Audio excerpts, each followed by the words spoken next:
Hello বাচ্চারা, আজকে আমরা ফুড অ্যান্ড কালচারে প্যাসেজটা পার্ট 3 পড়ব। এই ভিডিওতে আমরা প্রতিটা লাইন ধরে আগে প্যাসেজটা বুঝে নিব। এর পরের ভিডিওগুলোতে আমরা এই প্যাসেজের ওপর এইচএসসি পরীক্ষায় আসা এমসিকিউ, শর্ট কোয়েশ্চেন্স থেকে শুরু করে সবগুলো প্রশ্ন সলভ করব এবং ভোকাবুলারি শিখব। আদানিস্টের ওয়েবসাইটে গিয়ে তোমরা এইচএসসি পরীক্ষার জন্য প্রস্তুতি নিতে পারবা। তোমাদের আদন ভাইয়া ও আদানিস্ট টিম তোমাদের জন্য সব কিছু ফ্রি করে দিয়েছে। তোমাদের কোনো কোর্স কিনতে হবে না, টাকা খরচ করতে হবে না। ডিসক্রিপশনে লিংক দেওয়া আছে। তো চলো আমরা একটা একটা করে সেন্টেন্সের অর্থ ও কনটেক্সট বুঝে বুঝে প্যাসেজটা পড়ি। Paragraph 17। I realized that all the stuffings had been put inside the boiled cucumber and finally it was fried in ghee. বুঝলাম সেদ্ধ শসার ভেতরে সব পুর ভরে শেষে সেটা ঘিয়ে ভাজা হয়েছে। এখন সেন্টেন্সটা ভেঙে বুঝি। রিয়েলাইজড মানে বুঝতে পারা, উপলব্ধি করা। স্টাফিংস মানে পুর, কোনো খাবারের ভেতরে যা ভরা হয়, যেমন সিঙারার ভেতরের আলুটা হলো stuffing. Had been put inside মানে ভেতরে ভরে দেওয়া হয়েছিল। বয়েলড মানে সেদ্ধ। ফ্রাইড ইন ঘি মানে ঘিয়ে ভাজা। তাহলে রান্নার পদ্ধতিটা বোঝা গেল। আগে শশা সেদ্ধ, তারপর ভেতরে পুর, শেষে ঘিয়ে ভাজা। লেখক একজন রাঁধুনির মতো পুরো প্রসেসটা ধরে ফেললেন। The same principle as our dolma of fish and potol. The only difference was here they had stuffed the cucumber with polao, meat, tomato and cheese. ঠিক আমাদের মাছের আর পটলের দোলমার নিয়মেই পার্থক্য শুধু এই যে এখানে শশার ভেতরে ভরা হয়েছে পোলাও, মাংস, টমেটো আর পনির। এখন ডিটেইলে বুঝি। প্রিন্সিপাল মানে নিয়ম, মূলনীতি। দ্য সেম প্রিন্সিপাল মানে একই নিয়ম। দোলমা হলো আমাদের দোলমা, পটলের ভেতর মাছের পুর ভরে রান্না করা পদ, বাঙালি বাড়িতে খুব চেনা খাবার। ডিফারেন্স মানে পার্থক্য। স্টাফড মানে পুর ভরা হয়েছে। এই জায়গায় আমরা বুঝতে পারি প্যাসেজের মূল থিমটা আবার। মিশরের এই অদ্ভুত খাবার আসলে আমাদের দোলমারি কসিন। নিয়ম এক, শুধু উপকরণ আলাদা। খাবার সত্যিই সীমানা মানে না। This was a truly superlative creation. কাজেই এ এক সত্যি অতুলনীয় সৃষ্টি। এখন ভেঙে দেখি। দাজ মানে কাজেই, সুতরাং। এটাও একটা সিগন্যাল ওয়ার্ড। ট্রুলি মানে সত্যি। সুপারলেটিভ মানে সর্বোৎকৃষ্ট, অতুলনীয়, সবচেয়ে ভালো। গ্রামারে সুপারলেটিভ ডিগ্রি মনে আছে? বেস্ট, বিগেস্ট, সেই সুপারলেটিভ, মানে এর চেয়ে ভালো আর হয় না। ক্রিয়েশন মানে সৃষ্টি। Paragraph 18। And what taste! It melted the moment it touched my tongue. আর কি স্বাদ! জিভে ঠেকতেই যেন গলে গেল। এখন ছোট অংশে বুঝি। What taste! মানে কি স্বাদ! এটা এক্সক্লামেটরি সেন্টেন্স, অবাক, মুগ্ধ হয়ে বলা। মেল্টেড মানে গলে যাওয়া। The moment it touched my tongue মানে যে মুহূর্তে এটা জিভ ছুলো। দ্য মোমেন্ট মানে যেই মাত্র। টাং মানে জিভ, মানে খাবারটা এতই নরম আর মজার যে জিভে দেওয়া মাত্র মিলিয়ে গেল, চিবানোই লাগল না। I had never eaten such a 5-in-1 dish. এমন পাঁচে মেশা এক পদ আমি জীবনে কখনো খাইনি। 5-in-1 মানে 5টা জিনিস একটার মধ্যে। শসা, পোলাও, কিমা, টমেটো, পনির। 5 উপকরণ এক পদে। I had never eaten মানে আগে কোনো খাইনি। I also tasted another unique item, Egyptian broad bean seeds. আরও একটি অনন্য জিনিস চেখে দেখলাম, মিশরীয় শিমের বিচি। এখন ভেঙে বুঝি। টেস্টেড মানে চেখে দেখা, ইউনিক মানে অনন্য, যার মতো আর কিছু নেই। এই ওয়ার্ডটা ইম্পর্ট্যান্ট। ব্রড বিন মানে শিম জাতীয় এক ধরনের ডাল সবজি, আর সিডস মানে বিচি। তাহলে ব্রড বিন সিডস মানে শিমের বিচি। শশার গল্প শেষ। এবার লেখক আমাদের নিয়ে যাচ্ছেন মিশরের আরেক বিখ্যাত খাবারের কাছে, শিমের বিচি। এই খাবারটা নিয়েই পরে দারুণ মজার এক ঘটনা ঘটবে। Paragraph 19। You must have seen the massive kegs of oil in the Alibaba film. Alibaba সিনেমায় তেলের সেই প্রকাণ্ড জ্বালাগুলো নিশ্চয়ই দেখেছেন। এখন ভেঙে দেখি। You must have seen মানে নিশ্চয়ই দেখেছেন। Must have প্লাস ওয়ার্ড দিয়ে জোরালো অনুমান বোঝায়। ম্যাসিভ মানে প্রকাণ্ড, বিশাল। এই ওয়ার্ডটা ইম্পর্ট্যান্ট। কেগস মানে জ্বালা বা বিশাল পাত্র। আলিবাবা আর 40 চোরের গল্পে চোরেরা যে বড় বড় তেলের জ্বালায় লুকিয়েছিল সেগুলোর কথা মনে করো। লেখক কি সুন্দরভাবে বোঝাচ্ছেন দেখো। সবার চেনা আলিবাবার গল্প দিয়ে পাত্রের সাইজটা বুঝিয়ে দিলেন। In 2 or 3 such kegs, they put broad bean seeds and boil them overnight. তেমনি 2-3টে জ্বালায় শিমের বিচি দিয়ে সারা রাত ধরে সেদ্ধ করা হয়। Such kegs মানে তেমনি জ্বালা। আলিবাবার গল্পের মতো বিশাল জ্বালা। ওভারনাইট মানে সারা রাত ধরে, রাতভর। মানে বিশাল বিশাল পাত্রে শিমের বিচি সারা রাত সেদ্ধ হয়। After adding olive oil and some spices, they served them from the morning. তারপর জলপাই তেল, অলিভ অয়েল আর কিছু মশলা মিশিয়ে সকাল থেকে পরিবেশন শুরু হয়। অ্যাডিং মানে যোগ করা, মেশানো। অলিভ অয়েল মানে জলপাই তেল, অলিভ মানে জলপাই, স্পাইসেস মানে মশলা। আগেও পেয়েছি এই ওয়ার্ড। সার্ভ মানে পরিবেশন করা। ফ্রম দ্য মর্নিং মানে সকাল থেকে। তাহলে পুরো প্রসেসটা হলো সারা রাত সেদ্ধ, ভোরে তেল মশলা, সকাল থেকে বিক্রি শুরু। কত যত্নের রান্না। Paragraph 20। We ate them at midnight. What taste! I can still feel it in my mouth. আমরা খেলাম মাঝরাতে। কি যে স্বাদ, এখনো মুখে লেগে আছে। এখন ভেঙে বুঝি। মিডনাইট মানে মাঝরাত। What taste! আবারও সেই মুগ্ধ এক্সক্লেমেশন। কি স্বাদ! I can still feel it in my mouth মানে এখনো মুখে লেগে আছে। Still মানে এখনো।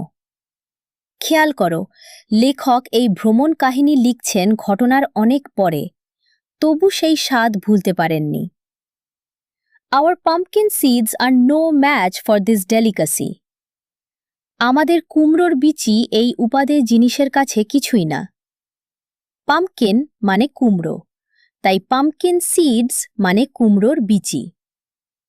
নো ম্যাচ ফর, এই ফ্রেজটা ইম্পর্ট্যান্ট, মানে কোনো তুলনাই হয় না, ধারে কাছেও না। ডেলিকাসি মনে আছে তো? উপাদায়, বিশেষ মজার খাবার। প্যারাগ্রাফ 6 পেয়েছিলাম। Even Paul and Percy agreed that the soybeans of China would be far behind, never mind surpassing it. এমনকি পল আর পার্সিও মেনে নিল, একে ছাড়িয়ে যাওয়া তো দূরের কথা, চীনের সয়াবিনও এর ধারে কাছে আসবে না। এখন ডিটেল বুঝি। পল আর পার্সি হলেন লেখকের বিদেশি বন্ধু, যারা তার সঙ্গে ঘুরছিলেন। অ্যাগ্রিড মানে একমত হওয়া, মেনে নেওয়া। সয়াবিনস মানে সয়াবিন, চীনের বিখ্যাত খাদ্যশস্য। ফার বিহাইন্ড মানে অনেক পিছিয়ে। নেভার মাইন্ড সারপাসিং ইট, এই এক্সপ্রেশনটা খেয়াল করো। সারপাস মানে ছাড়িয়ে যাওয়া, নেভার মাইন্ড মানে তো দূরের কথা, অর্থাৎ ছাড়িয়ে যাওয়া তো দূরের কথা, কাছেও আসতে পারবে না। মানে ব্যাপারটা হলো শুধু লেখক না, বিদেশি বন্ধুরাও স্বীকার করল যে মিশরের এই শিমের বিচির কোনো তুলনা হয় না। Paragraph 21। We heard that the king and the poor, everyone ate those beans twice a day. শুনলাম রাজা থেকে গরিব সবাই দিনে দুবার এই শিমের বিচি খায়। এখন ভেঙে দেখি। The king and the poor মানে রাজা থেকে গরিব, সমাজের সবচেয়ে ওপরের মানুষ থেকে সবচেয়ে সাধারণ মানুষ। টুয়াইস আ ডে মানে দিনে দুবার, টুয়াইস মানে দুবার। বিনস মানে শিমের বিচি। এখানে খেয়াল করো, এই খাবারটা মিশরের সংস্কৃতির কত গভীরে। ধনী গরিব সবাই একই খাবার খায়। আমাদের যেমন ভাত, মিশরীয়দের তেমন এই ফুল। The restaurant owner told us that some pharaoh liked it so much that he had forbidden his subjects to eat these beans. রেস্তোরাঁর মালিক জানালেন কোনো এক ফেরাউনের নাকি এটা এতই পছন্দ ছিল যে তিনি প্রজাদের এই বিচি খাওয়াই নিষিদ্ধ করে দিয়েছিলেন। এখন ডিটেল বুঝি। ফারাও মানে ফেরাউন। প্রাচীন মিশরের রাজাদের বলা হতো ফ্যারো। এই ওয়ার্ডটা ইম্পর্ট্যান্ট। সো মাচ দ্যাট মানে এতই যে, ফরবিডেন মানে নিষিদ্ধ করা, ফরবিড মানে কোনো কিছু করতে মানা করা। সাবজেক্টস, খেয়াল করো এখানে সাবজেক্টস মানে স্কুলের সাবজেক্ট না, রাজার প্রজাদেরও সাবজেক্টস বলে। এখানে সাবজেক্টস মানে প্রজা। মানে ব্যাপারটা হলো এক ফেরাউন এই খাবার এত ভালোবাসতেন যে ভাবলেন এত মজার জিনিস শুধু আমি খাবো, প্রজারা কেন খাবে, তাই নিষিদ্ধই করে দিলেন। কি অদ্ভুত স্বার্থপর খেয়াল। Hence the reason why people talk about the whims of the pharaohs. এজন্যই তো লোকে ফেরাউনদের খামখেয়ালিপনার কথা বলে। হেন্স মনে আছে? তাই, এই কারণে। whims মানে খামখেয়াল, হঠাৎ হঠাৎ আসা অদ্ভুত ইচ্ছা, যার কোনো যুক্তি নেই। এই ওয়ার্ডটা ইম্পর্ট্যান্ট। মানে ফেরাউনরা যে খেয়াল খুশি মতো যা ইচ্ছা তাই করত, এই গল্পটাই তার প্রমাণ। Paragraph 22। I picked up its Arabic name, ফুল। এর আরবি নামটা শিখে নিলাম, ফুল। এখন ভেঙে বুঝি। পিকড আপ, এই ফ্রেজাল ভার্বটা ইম্পর্ট্যান্ট। পিক আপ মানে এখানে কুড়িয়ে নেওয়া, না শিখে নেওয়া। কোনো ভাষার শব্দ শুনে শুনে শিখে ফেলাকে পিক আপ বলে। অ্যারাবিক মানে আরবি ভাষা, আর নামটা হলো ফুল।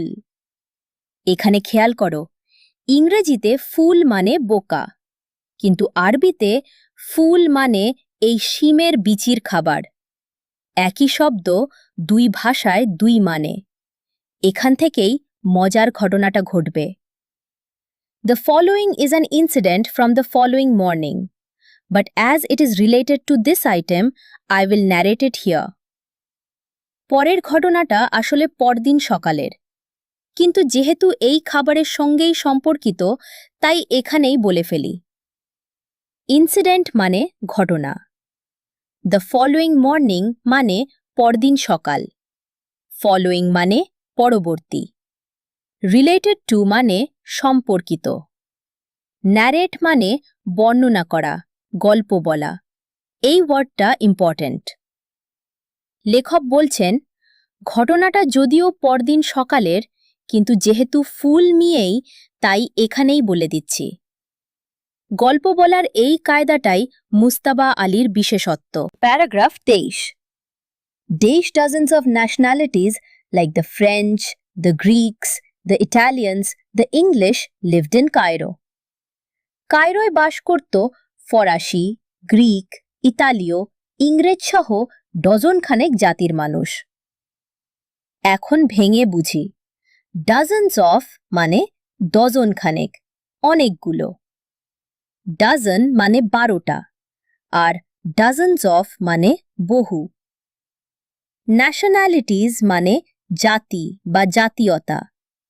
ন্যাশনালিটি মানে কোন দেশের মানুষ। দ্য ফ্রেঞ্চ মানে ফরাসিরা।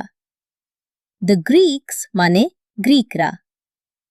কায়রো হল মিশরের রাজধানী কায়রো, মানে কায়রো তখন ছিল আন্তর্জাতিক শহর। সারা পৃথিবীর মানুষ সেখানে বাস করত।